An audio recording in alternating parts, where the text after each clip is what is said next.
اعوذ باللہ من الشیطان الرجیم، بسم اللہ الرحمن الرحیم۔ تمام دیکھنے والے اور سننے والے معزز ناظرین اکرام کو میری طرف سے باادب السلام علیکم۔ اللہ تعالیٰ آپ کو خوش و خرم اور آباد رکھے، صحت اور ایمان والی زندگی عطا فرمائے، آمین ثم آمین۔ نہ جانے تقریباً چند گھنٹے ہو گئے ہیں میرا ایک ٹاپک پہ بات کرنے اور ویڈیو بنانے کو دل کر رہا تھا، تو میں نے سوچا کہ دیر کیا لگانی، فوری طور پہ میں اٹھا اور یہ ویڈیو بنانی شروع کر دی۔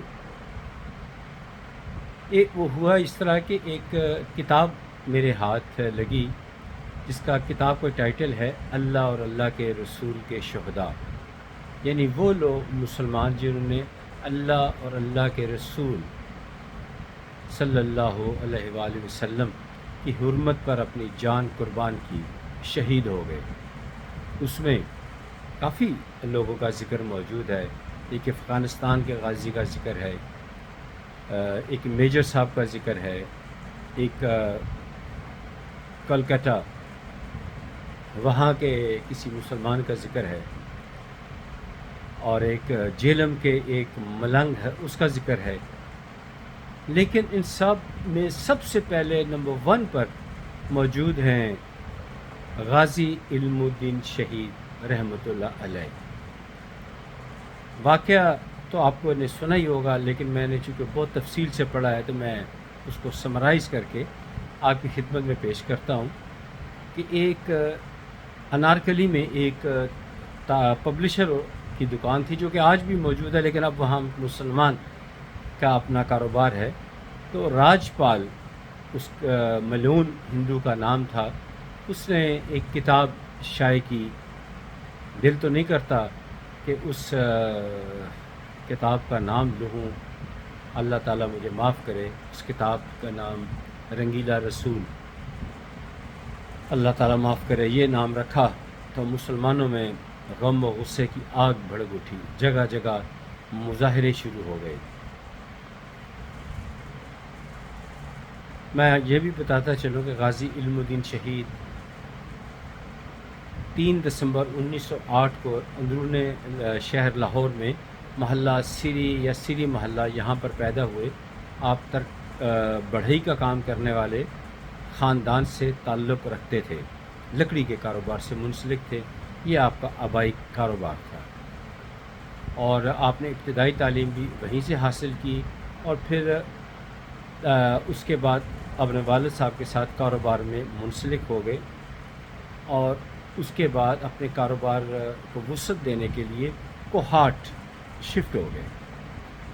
جب یہ چرچا عام ہو گیا، مظاہرے شروع ہو گئے، پورے بر صغیر بلکہ دنیا بھر میں مسلمان سراپا احتجاج تھے، پروٹیسٹ ہو رہے تھے، تو اس وقت انگریز کی حکومت تھی، انہوں نے جو مقدمہ درج تھا اس کی کو سنتے ہوئے راجپال کو 6 ماہ کی قید سنائی۔ ہندو تنظیموں نے اس کا ہائی کورٹ میں اپیل کی تو وہ 6 ماہ سے کم ہو کر 0 کر دی گئی، یعنی اس کو رہا کر دیا گیا۔ اس سے مسلمانوں میں اور رنج و غم بہت زیادہ پھیل گیا، اور 2 حملے ہوئے جس کی بنا پر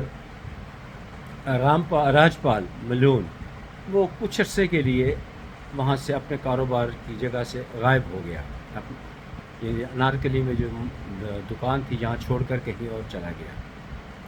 جگہ کا مجھے پتہ نہیں، اس کتاب میں ذکر نہیں۔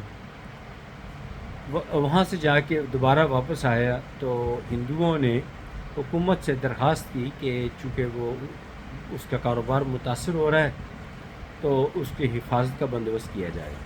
تو 2 ہندو اور ایک سکھ باوردی پولیس والے ہوں گے، ان کو سیکیورٹی پہ مامور کیا۔ اب ادھر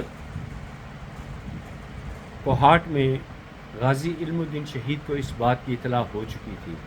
آپ لاہور تشریف لائے اور ایک جلسہ منعقد ہو رہا تھا ایک میلے کے دوران، جہاں پہ صرف آپ کی ایک ہی تصویر ہے، آپ کو ہزاروں نہیں لاکھوں تصویریں غازی علم الدین شہید رحمۃ اللہ علیہ کی ملیں گی، لیکن آپ نے جو تھی آپ کی صرف ایک ہی تصویر ہے جو اس میلے میں بنی ہے۔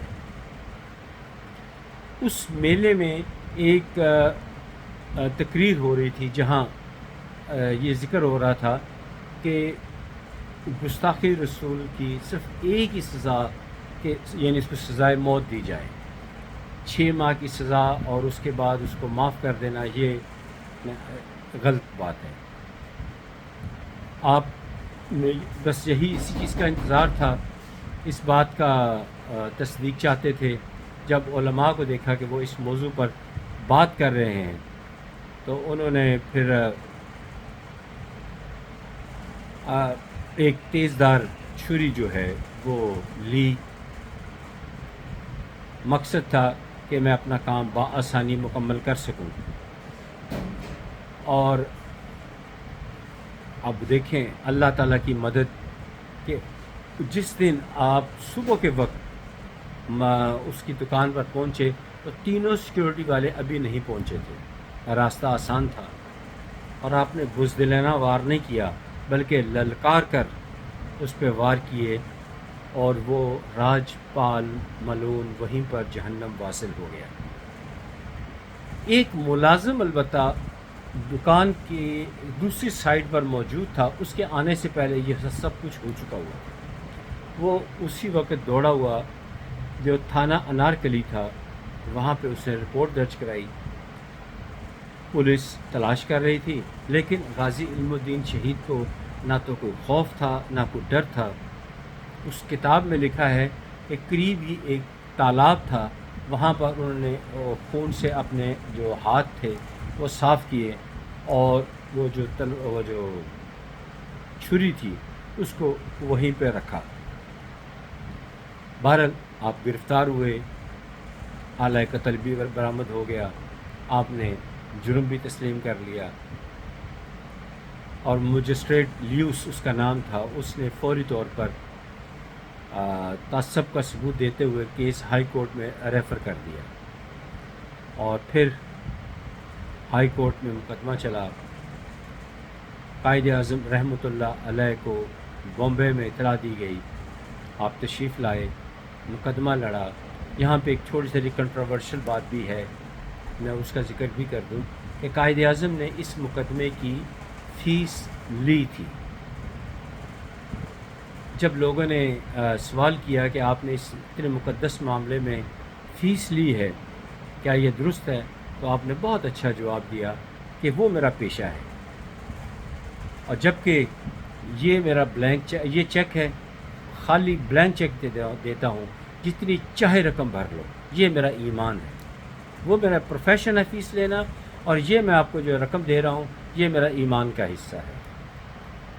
بہرحال آپ نے مقدمہ بڑی زبردست طریقے سے لڑا، لیکن سید میاں جو تھا لاہور میں مقدمہ ہو رہا تھا،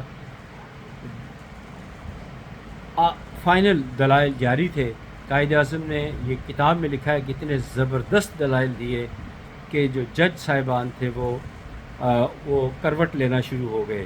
آپ نے ایسے دلائل پیش کیے کہ اتنا فاصلہ تھا، اتنا بازو ہے، یہ چھری یہ سائز ہے، اتنا گہرا زخم لگ نہیں سکتا، یہ وہ جب تک کہ وہ جو ملعون راجپور خود نہ حملہ آور ہوتا، تو یہ ایسے دلائل دیے کہ عین ممکن تھا کہ غازی علم الدین شہید بری ہو جاتے، لیکن غازی علم الدین شہید رحمۃ اللہ علیہ نے ٹوکتے ہوئے فرمایا جو کچھ قائد اعظم رحمۃ اللہ علیہ فرما رہے ہیں یہ درست ہے، لیکن یہ حقیقت ہے کہ راجپال کو میں نے ہی قتل کیا ہے۔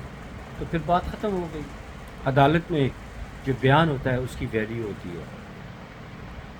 بہرحال آپ کو سزائے موت کا حکم دیا، آپ نے خوشی محسوس کی، یعنی غازی علم الدین شہید کے چہرے پہ کوئی پریشانی کے تاثرات نہیں تھے، اور حفظ متقدم کے طور پر آپ کو میاں والی جیل میں بھیج دیا، وہاں پہ بھیج دیا گیا۔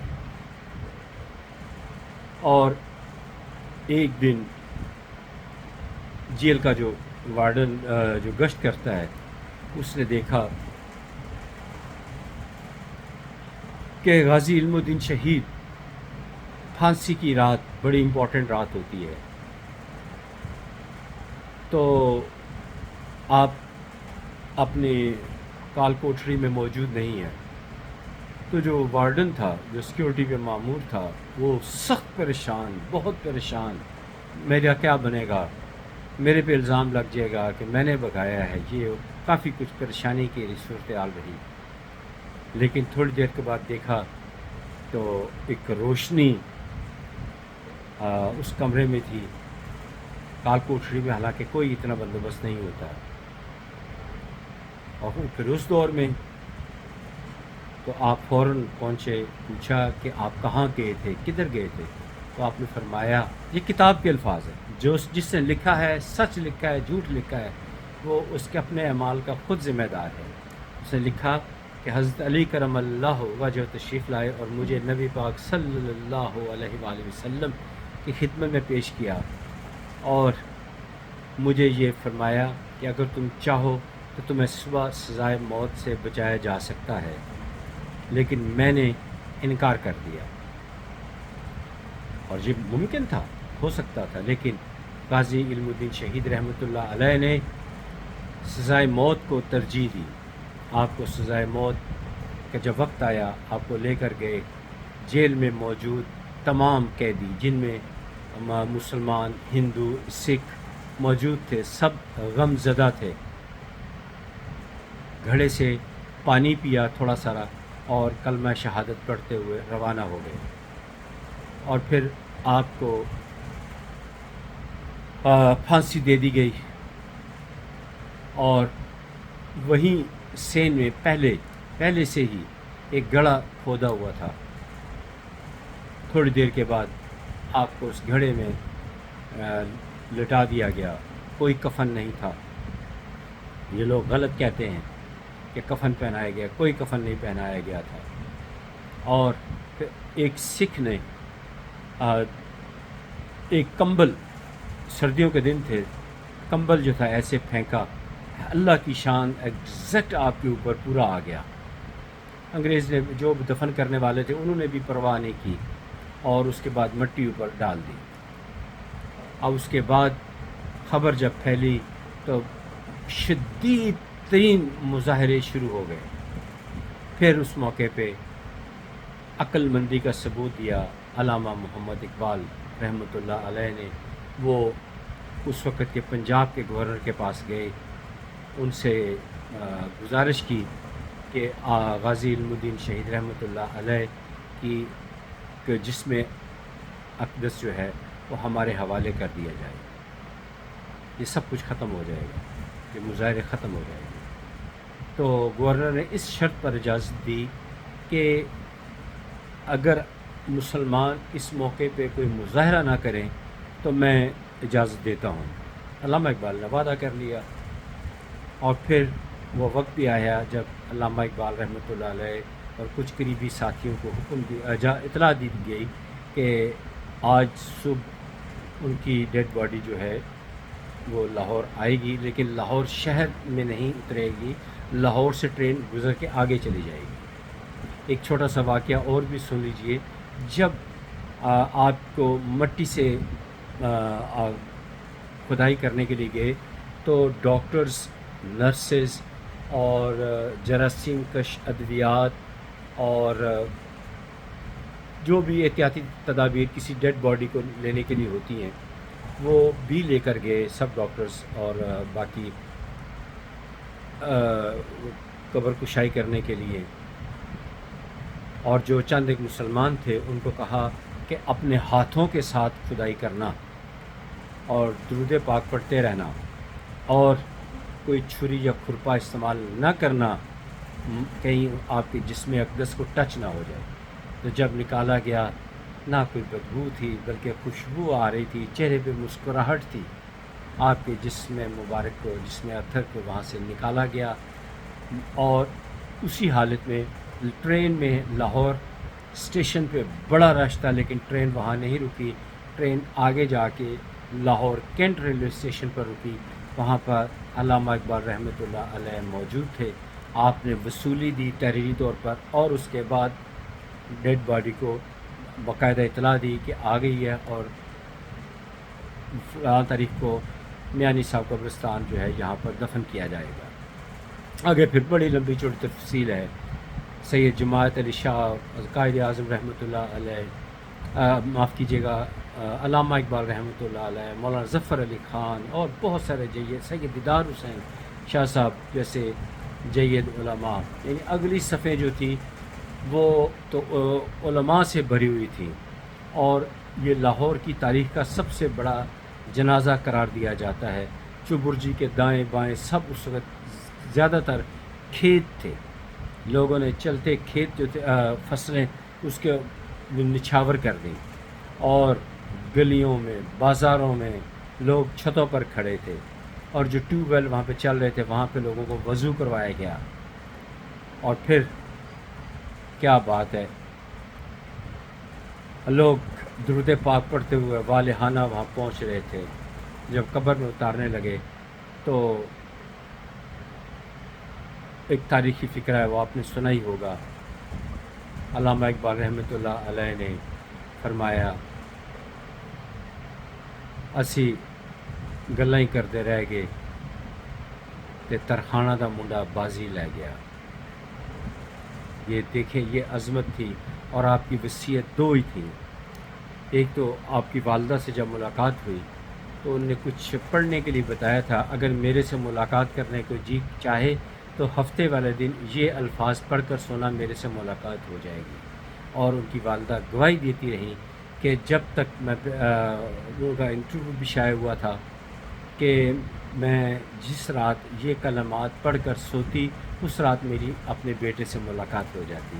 اور دوسری وصیت یہ تھی کہ میری قبر کے اوپر کچھ سنگ مرمر نہیں بلکہ لکڑی کے کروانا۔